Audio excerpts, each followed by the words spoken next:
नमस्कार दोस्तों आज के इस वीडियो में हम बात करेंगे इंडियन एविडेंस एक्ट के अंदर सेक्शन 144, सेक्शन 145 और सेक्शन 146 की। ये तीनों ही सेक्शन बहुत इम्पोर्टेंट है, खास करके सेक्शन 145 और 146 प्रैक्टिस के पॉइंट ऑफ व्यू से बहुत इम्पोर्टेंट है। तो इस वीडियो को लास्ट तक ज़रूर देखिए। मैं कोशिश करूँगा कि आपके सभी डाउट इन तीनों सेक्शन से रिलेटेड क्लियर हो जाए। तो what does the long title of section 144 says? Evidence has to matter in writing. So it says any witness may be asked under examination whether any contract, grant or other disposition of property as to which he is giving evidence was not contained in document, and if he says that it was, or if he is about to make any statement as to the contents of any document which in opinion of court ought to be produced, the adverse party may object to such evidence being given until such document is produced or until the facts have been proved which entitle the party who called the witness to give secondary evidence of it.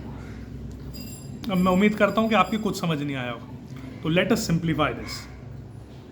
ये कहता है section कि कोई witness court में आया जब उसकी गवाही चल रही है, राइट? तो क्या होता है कि कोई चीज़ किसी कॉन्ट्रैक्ट में, right, it says whether under examination whether any contract, grant of disposition of property as to which he is giving evidence was not contained in document।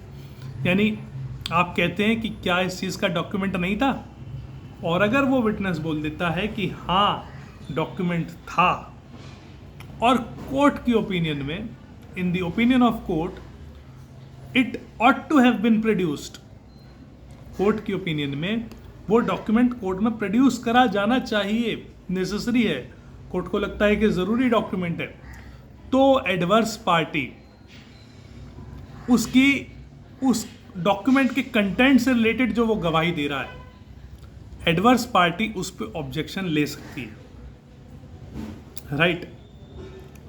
या फिर अगर वो उसके सेकेंडरी एविडेंस लीड करना चाहता है तो पहले वो ये प्रूव करे that he is entitled to lead the secondary evidence, right? तो ये इसका लबोलुआब है। मतलब कि एक विटनेस कोर्ट में आया, विटनेस ये कहता है, आपने विटनेस से पूछा कि क्या ये बात तो सही है ना कि ये चीज़ एक डॉक्यूमेंट में थी, एक like it was in writing, और वो कहता है हाँ थी। तो उस चीज़ के गवाही देने से पहले उसमें क्या लिखा था उसकी गवाही देने से पहले वो डॉक्यूमेंट कोर्ट में आना चाहिए, और उससे जुड़ी वो गवाही नहीं दे सकता। इसके लिए आप ऑब्जेक्शन ले सकते हैं, बशर्ते कोर्ट की ओपिनियन की, कोर्ट की in the opinion of court it should be produced in court. Now what does the explanation to this section appended to this section says?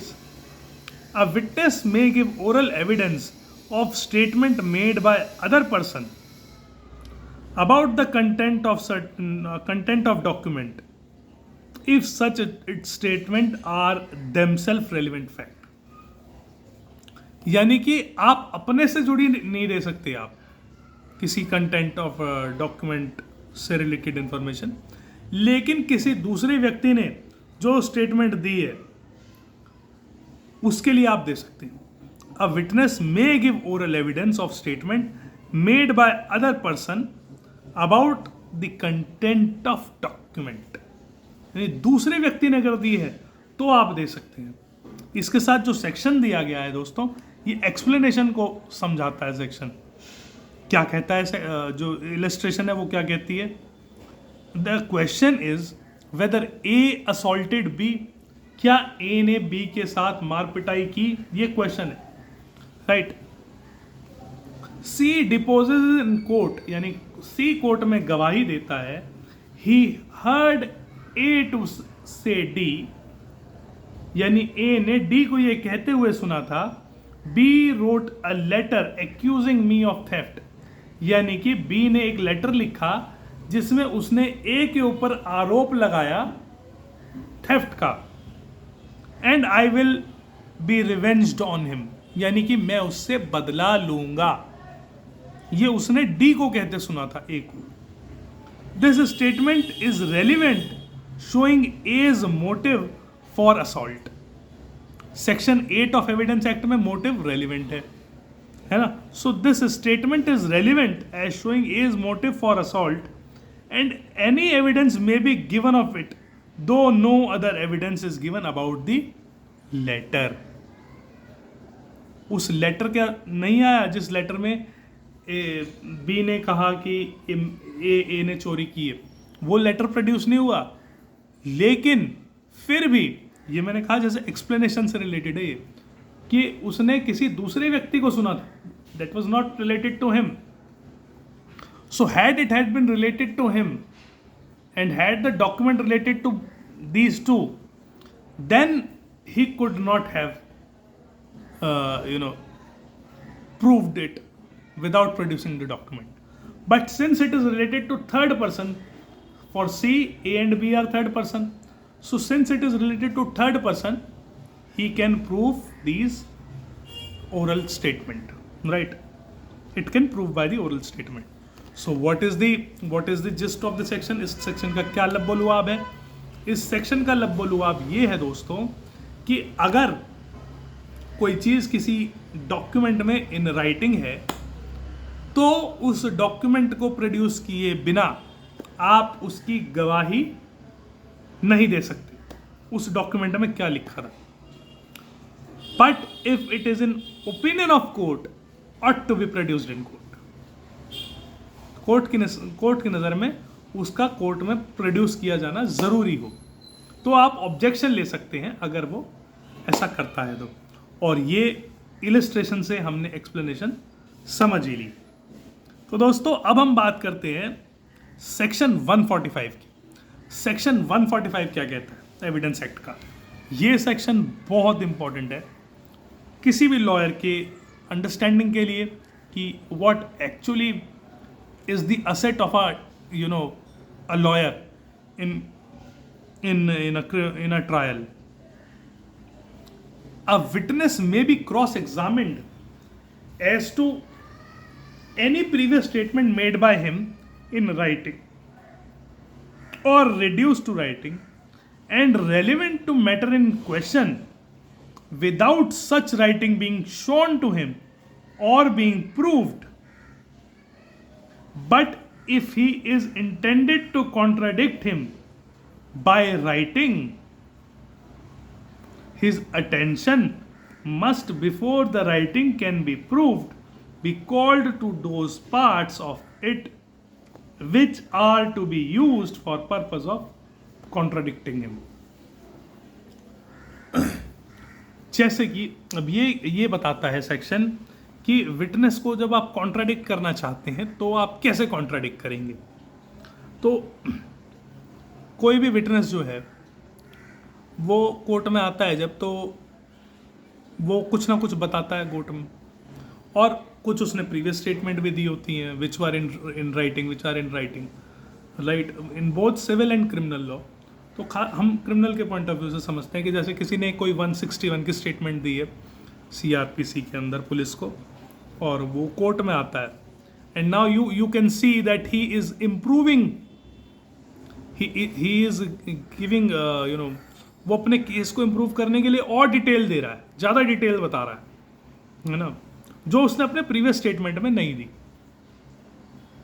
तो आप उसको पकड़ लीजिए वहाँ विटनेस को, because it shows that it is an improvement in this statement, right.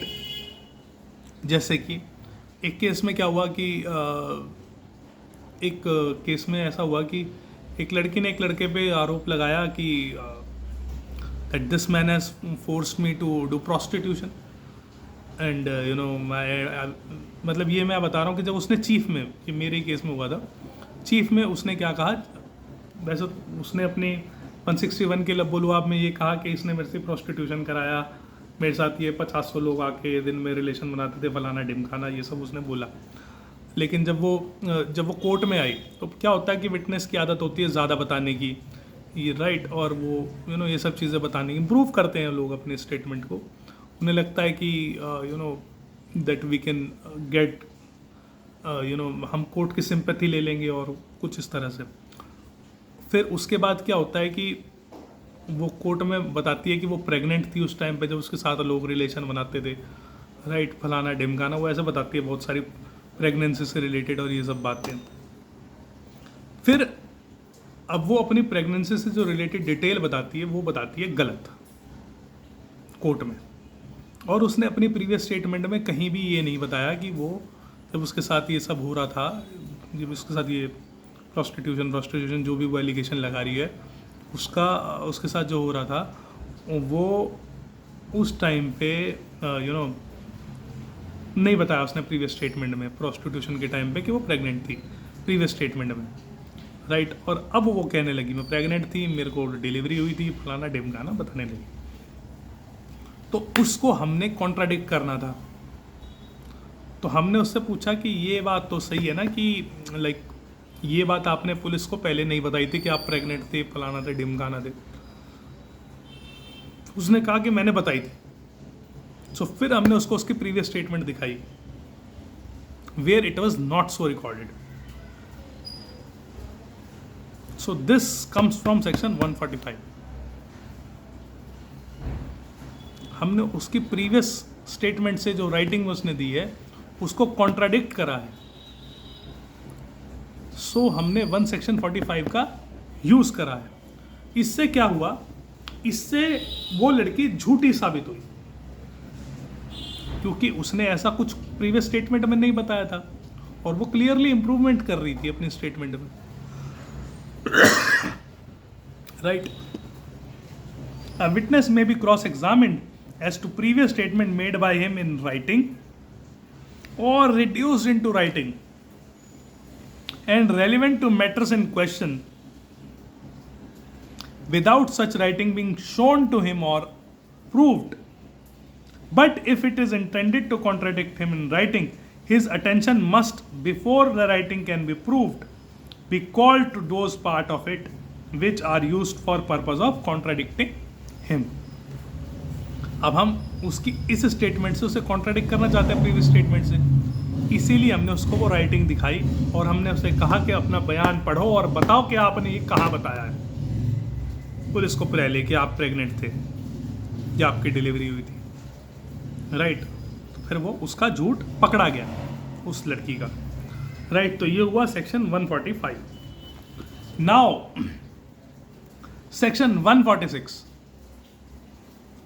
Section 146 कहता है questions lawful इन cross examination.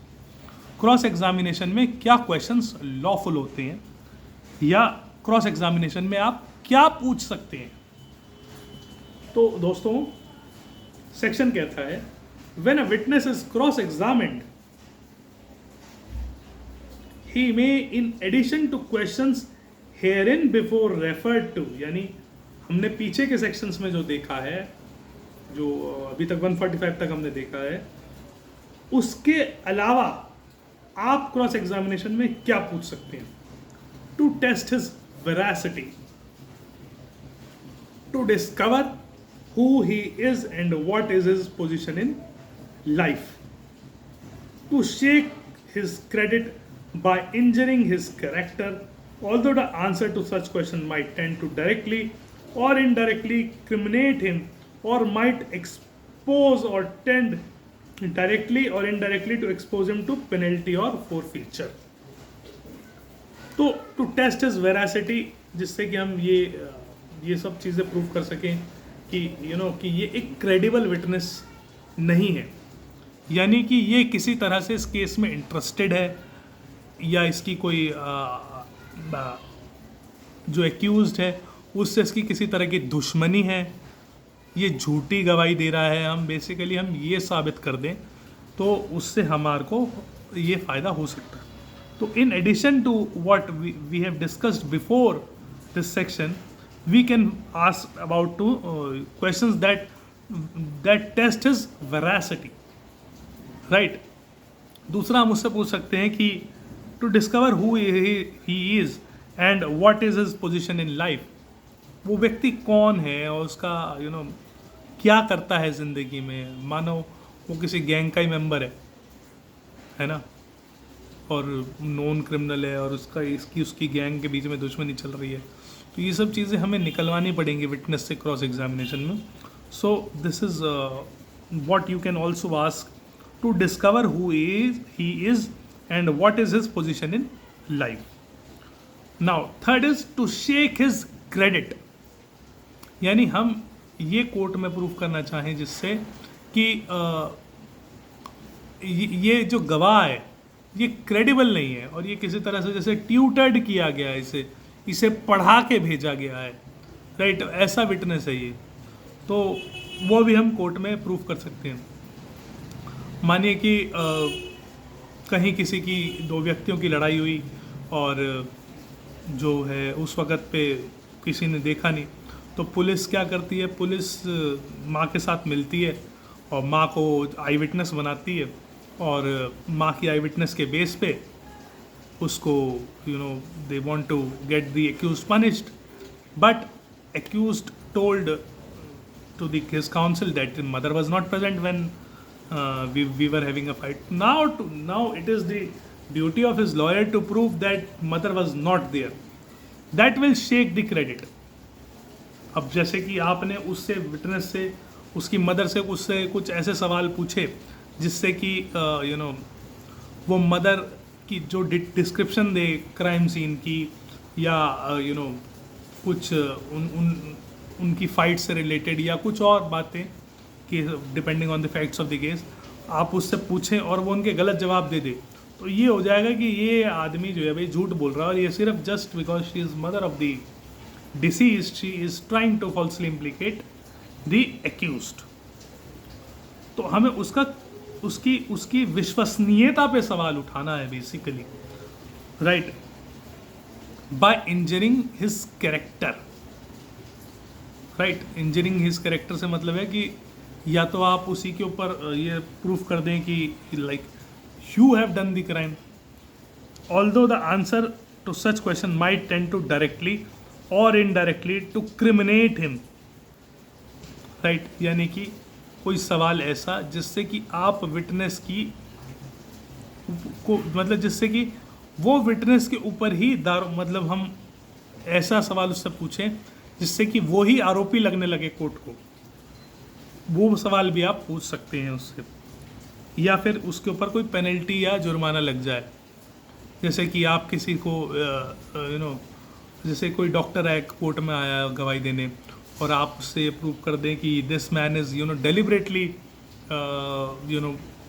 जानबूझ के पोस्टमार्टम ठीक नहीं करता या एफएसएल की रिपोर्ट ठीक प्रिपेयर नहीं करता, इसका रिकॉर्ड ख़राब है ना।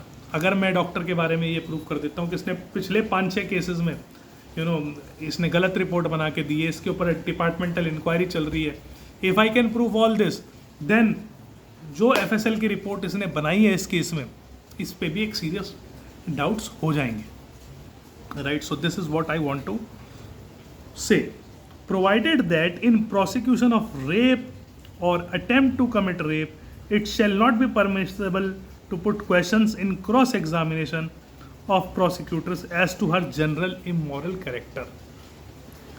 अब यहाँ questions of general immoral character नहीं पूछे जा सकते, but if bad character itself is fact and issue, the defense can adduce evidence of bad character। मतलब कि जनरली जो रेप की विक्टिम्स होती है उनके हम ये नहीं कह सकते कि वो एक बैड कैरेक्टर वुमेन है, लेकिन अगर मेरा डिफेंस ही ये है कि ये एक बैड कैरेक्टर औरत है तो defence can question that, right. So मैं उम्मीद करूंगा कि सेक्शन 144 टू 146 आपको क्लियर हो गए होंगे। अगर आपका कोई सवाल हो तो आप कमेंट में लिख सकते हैं, देखने के लिए आपका बहुत बहुत शुक्रिया।